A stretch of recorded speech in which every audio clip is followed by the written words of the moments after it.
What do you hear as the sales pitch typically when people are trying to sell somebody on a shock collar or a prong collar? What is the sales pitch? Yeah. It's very organized and they use a lot of the same language, and it's very destructive. And personally, I think it could be these companies that make them and sell them could be sued for false advertising because they say things like, it doesn't hurt, it's only a tap. They actually say e-collar, and they want to say e-collars and not shock collars.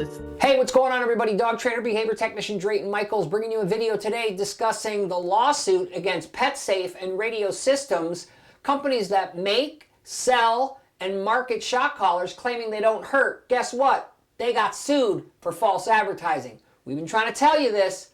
Let's jump in. The most significant thing about this lawsuit is now we have proof that these companies admit their products can harm dogs. The main thing this lawsuit does for us force-free, positive reward-based trainers is give us backup when discussing these devices with clients, the general public, or other trainers who use them.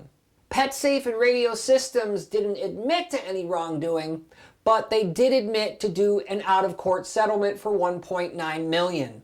The money is not the point. As a matter of fact, if you make a claim that your dog was harmed using one of their products, the payout is really paltry. In some cases, it's as low as $35.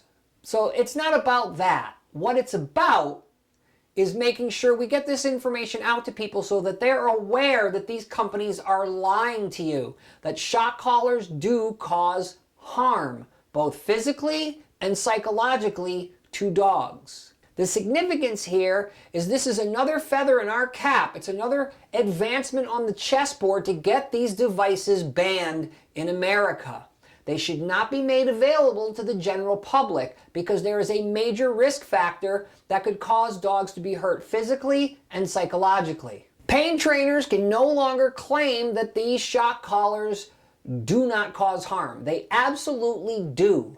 Again, there will be dogs who can tough it out. Those are the exception to the rule. The vast majority of dogs will have behavioral fallout. That fallout includes fear, stress, anxiety, and aggression, none of which anybody wants more of in their dog. This case sets a precedent that can be used in court cases, that can be used in legislation in towns, municipalities, and states that are looking to get these tools taken out of circulation, especially for the consumers of pet dog training.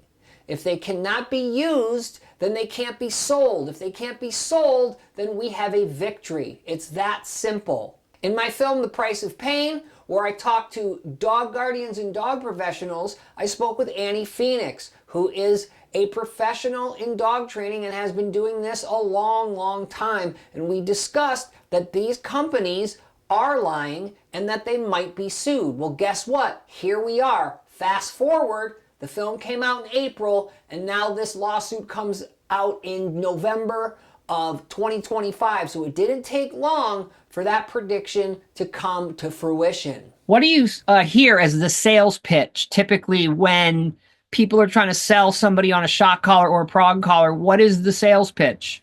Yeah, it's very organized and they use a lot of the same language, and it's very destructive. And personally, I think it could be these companies that make them and sell them could be sued for false advertising because they say things like, it doesn't hurt, it's only a tap.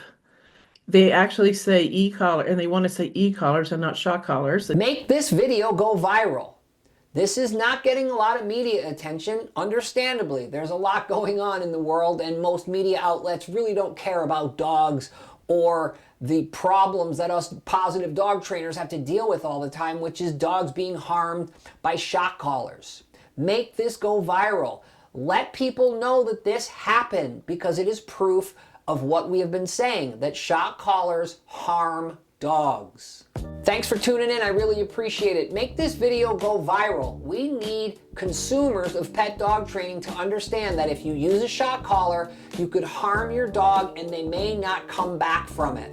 We need consumers of pet dog training to be astute and aware so they make the proper choice when hiring a professional to help them with their education and their dog's training. Thanks for watching. I really appreciate it. Don't forget to like, subscribe, and share. Comment. Let me know your thoughts. Thanks again. I do really appreciate it. Remember, train force free every day, all day.